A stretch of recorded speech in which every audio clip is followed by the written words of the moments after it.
Bueno, en relación a la pregunta del compañero, pide que contextúe la época en la que yo estudiaba en San Marcos, que son del 63 al 67. Son años de mucha efervescencia social, política.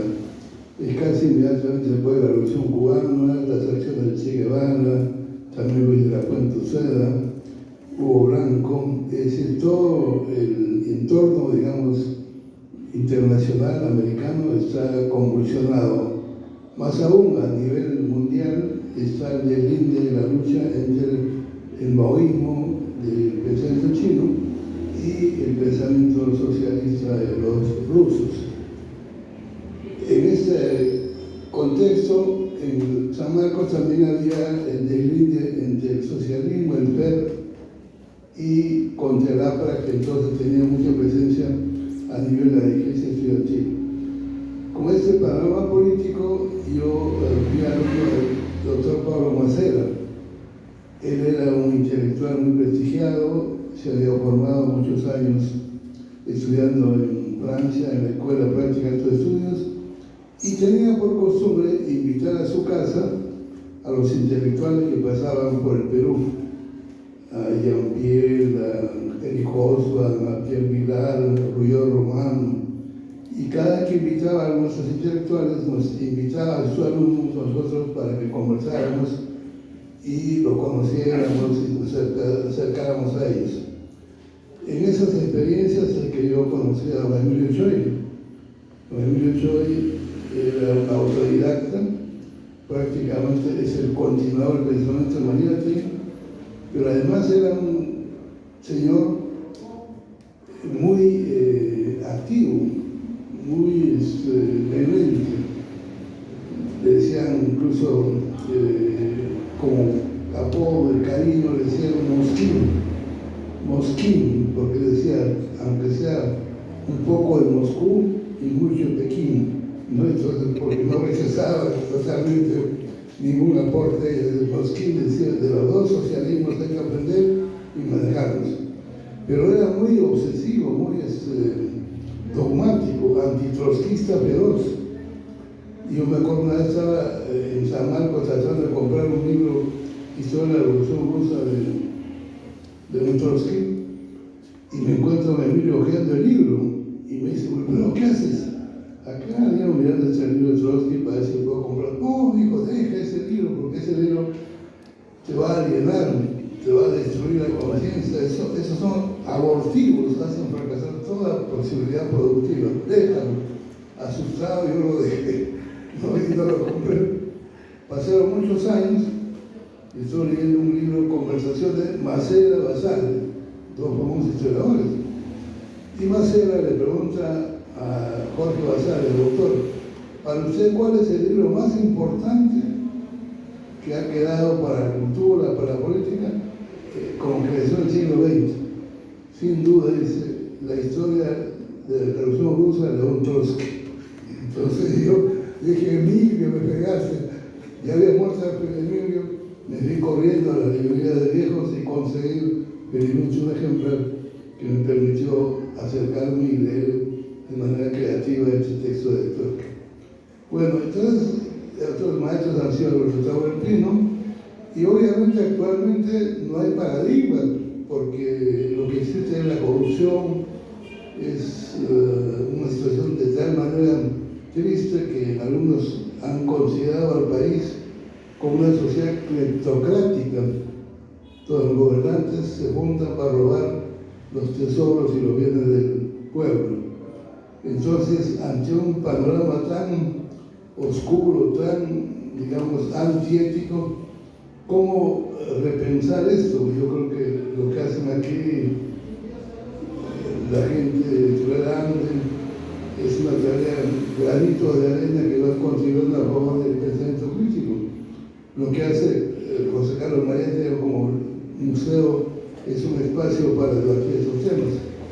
Lo que deben hacer las universidades es realmente discutir el tema de la pluralidad, la identidad, la globalización, las nuevas perspectivas para buscar un paradigma en la que esté presente, ¿no?, la práctica del respeto al otro, de la tolerancia y sobre todo a la construcción de una sociedad más justa.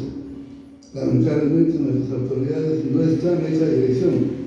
Esperemos que las elecciones próximas, del año 26, ojalá surja algún líder, algún programa, algún proyecto que pueda llevar adelante estas esperanzas que puedan ser la salida mejor lograda para nuestra generación y para los que venimos posteriormente. Muchas gracias.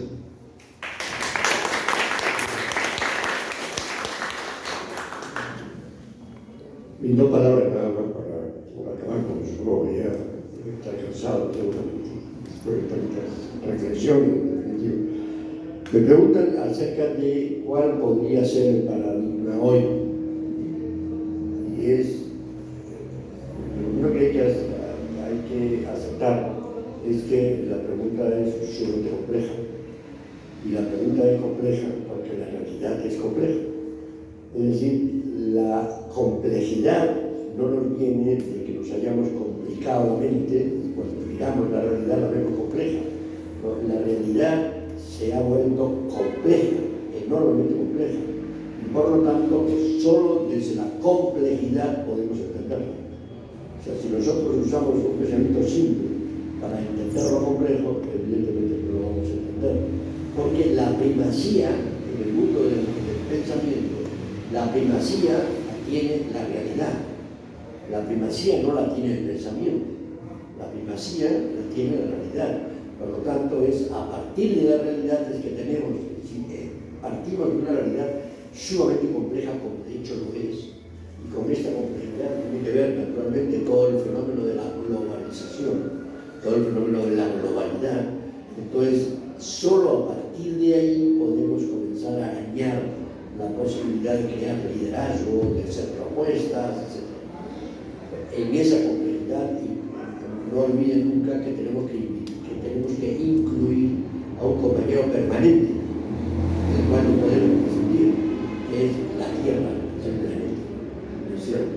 No podemos prescindir de eso. Y ahí entran todos los problemas de la fertilidad, en todos estos problemas que estamos discutiendo permanentemente. Lo que no podemos hacer es simplificar esa realidad. Si no lo entendemos y creamos liderazgos absurdos sin mayor base. Se me pide también, se me pregunta también, un poco entendible la pregunta, ¿para qué queremos a Lukács? Nosotros vivimos en el Perú, entonces estamos viendo que hay en el Perú cantidad de materiales, de posibilidades, como ellos han expuesto. ¿Para qué queremos a Lukács? Bueno, yo diría que en ese mismo camino del que hablaba antes, de la complejidad, en Lukács tenemos un ejemplo característico de pensamiento crítico. O sea, tenemos a Lukács no para imitar lo que Lukács dijo, sino para imitar tal vez lo que Lukács hizo, que es lo mismo que yo he dicho más de una vez con respecto a Mariátegui.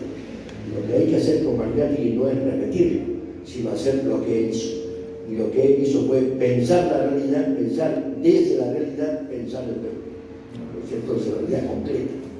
Entonces yo creo que en Lukács ocurre una cosa parecida. En Lukács para nosotros hoy, no solamente Lukács, por cierto, hay otros muchos pensadores críticos, pero él es uno de los pensadores críticos. Y justamente la última etapa de este pensador, la etapa que yo desarrollo en el libro que estamos presentando, no es precisamente la más crítica. La más crítica viene después. Lo que pasa es que una buena manera de entender esa criticidad de después es comenzar desde el inicio. Entonces, este Lukács sí desarrolla un pensamiento enormemente crítico después y escribe al final de sus días, ya cuando tenía casi 80 años, se puso a escribir su última obra que se llama Ontología del Ser Social, y esa obra, Ontología del Ser Social, para leerla hay que sentarse, porque tiene 9 volúmenes. Entonces hay que tomarse el tema con tranquilidad. Ahí sí hay un pensamiento enormemente crítico. Es un poco el marxismo de nuestros días está en la ontología del ser social de Lukács. Entonces comenzar a revisar los textos de Lukács referidos concretamente a la ontología del ser social sería una manera de hacerse. Y finalmente la pregunta que me hacían acerca de Hannah Arendt. Evidentemente Hannah Arendt es una ilustre pensadora, influye mucho el pensamiento crítico occidental y naturalmente en la visión acerca del fascismo, entre otras cosas porque ella fue víctima del fascismo, no solamente es una pensadora del fascismo, sino una víctima del fascismo. Yo podría decir también, ¿no?, que quiero comparar naturalmente con Hannah Arendt, pero yo también nací en un país fascista y en medio de la guerra fascista, la guerra del año 36 de España. Nací también en ese entorno. Tal vez por eso me llamó la atención de estudiar el fascismo. Ok, muchas gracias.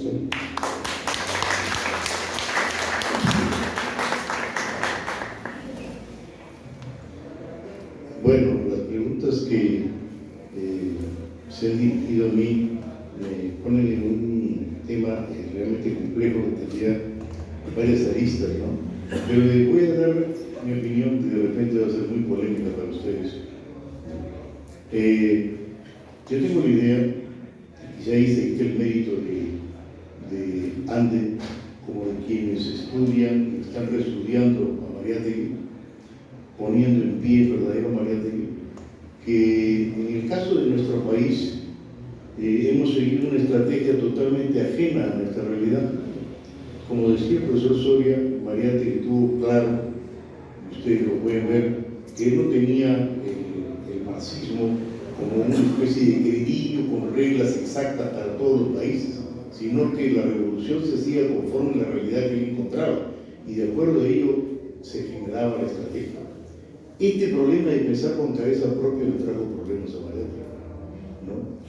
Yo pienso que en nuestro caso ha habido un choque de las tesis originales de Mariátegui para la revolución que me parece que están en sus textos, pero podrían ser las más polémicas, las que están en el punto de vista antiimperialista, donde él señala cuál es el objetivo, el carácter socialista de la revolución, ¿no es cierto?, que realiza de paso tareas democráticas, quiénes son los componentes, y que no es una revolución antiimperialista sino socialista, evidentemente. Esto choca con lo planteado en la Internacional Comunista para América Latina. Seguro que ustedes habrán leído una publicación de Ande muy buena también, que son las actas de la primera conferencia del Partido Comunista de América Latina, de junio del 29. Ahí se denota una cosa que ya venía produciéndose. Para la Internacional, el camino de América Latina era el mismo camino de Oriente. ¿Cuál era el camino de Oriente? El camino de China. El camino que ya había empezado con Sun Yat-sen y el Kuomintang, que es el camino que, si ustedes vuelven, como yo hice en algún momento, a leer con atención a Mao, dice que sigue Mao. Mao dice: yo sigo los principios democráticos de Sun Yat-sen, ¿no? Esa es mi revolución. Entonces, esta tesis del camino de Oriente es planteada por la Internacional para América Latina, incluido, por supuesto, el Perú. Esta es la primera discrepancia. Para Mariátegui, la América Andina, Perú, Bolivia, Ecuador tienen una realidad peculiar, ¿no? Y una realidad que además es totalmente, ¿y en qué consiste?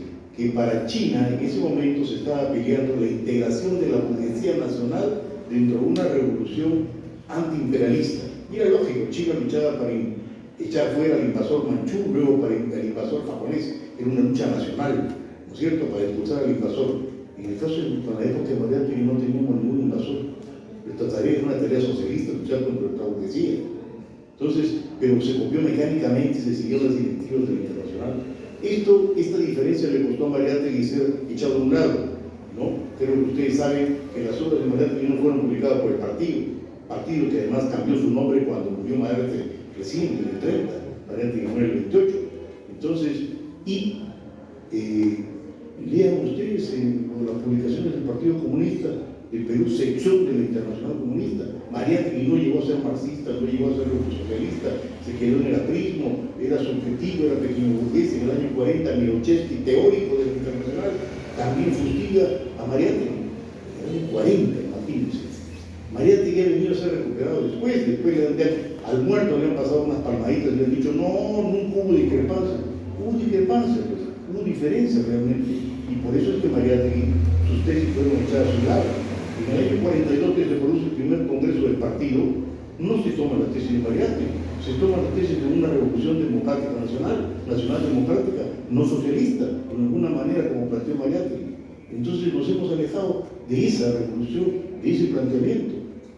Y no es extraño pues que estemos en otro camino, ¿no? Ahora, particularmente en la actualidad, yo creo que muchos de nuestros compañeros le han entregado valerosamente los mejores años de su vida, como has recordado tu compañero, de repente estaba revelando materia como este año o el año anterior. El año pasado. Sí, entonces, estos compañeros ahora entienden que esto es una realidad tipo europeo y se contentan con ser la oposición socialdemocrática dentro del Congreso. Para eso es lo que luchan, ¿no? En eso consiste, no se han dado cuenta, las últimas elecciones, inclusive la alternativa que parecía la más potable, la de Verónica, ¿a dónde apuntó? Al centro. Y le regaló el espacio de la izquierda, por eso a Perú Libre que confundió a la gente, ¿no? Ellos tienen la culpa, ellos perdieron. Entonces, eso es lo que ha sucedido, estamos fuera de esa estrategia planteada por Mariátegui. Y hay una cosa muy importante, muy interesante, que está en las tesis de lo planteado también por el profesor Casoli cuando él recoge los años del sol. No es casual que Mariátegui recogiera ese planteamiento anarquista. Fíjense en el programa, en el proyecto de programa que plantea Mariátegui, es el único que he visto que dice de que no solo en las haciendas azucareras, sino en las comunidades rurales y comunidades andinas se va a basar el futuro Estado socialista. Claro, Mariátegui tenía el mismo razonamiento, creo que sí, incluso las tesis de Rusia antes de Lenin, en el sentido, y demás, que es así, en el sentido de que mientras que en los demás países hay que destruir la propiedad capitalista de la tierra para luego enseñar a colectivizar la tierra, a colectivizar la propiedad, eso ya lo sabían acá las comunidades. Entonces, acá tú querías destruir las comunidades para recién después volverles a enseñar el colectivismo que ya lo conocen desde época preincaicas. Eso hacía que fuera particularmente especial la América Andina y por eso las tesis de Mariátegui son particularmente distintas a las internacional. Curiosamente, vuelvo a decir, mis tesis deben ser polémicas para muchos, las tesis de la internacional se parecen más a las del APRA. Y el APRA planteaba, nosotros somos el Comité peruano, ¿qué vamos a hacer? Vamos a desarrollar el capitalismo nacional, pues, ¿no es cierto? Claro, vamos a ponernos el capitalismo extranjero y a desarrollar el capitalismo nacional, porque hay una larga etapa que hay que cumplir democrática en Perú. Y no es casual, porque Haya, creo que ustedes saben, participó en el quinto Congreso del Internacional Comunista como delegado del Partido Comunista de México, ¿no? Con el nombre de Francisco Pérez. Todos conocen eso. Él estuvo contactado ahí, estuvo en Rusia, ¿no? Y rompió recién en el Congreso de Bruselas del 26. Entonces, el más leal con las tesis del Internacional para América Andina, que no correspondía a la América Andina, ha sido Haya y no ha sido Mariátegui, que tuvo una forma de pensar distinta y un pensamiento a partir de nuestra realidad. Esa tarea es tarea de las nuevas generaciones y creo que todos los que hacen como Ande, que comienzan a rescatar el pensamiento de Mariátegui, comienzan a rescatar las tesis originales que estaban en debate, ponen un grano de arena. Luego habrá que volver a organizarse, ¿no es cierto? Y volver a parar una organización como quería Mariátegui. Nada más, gracias.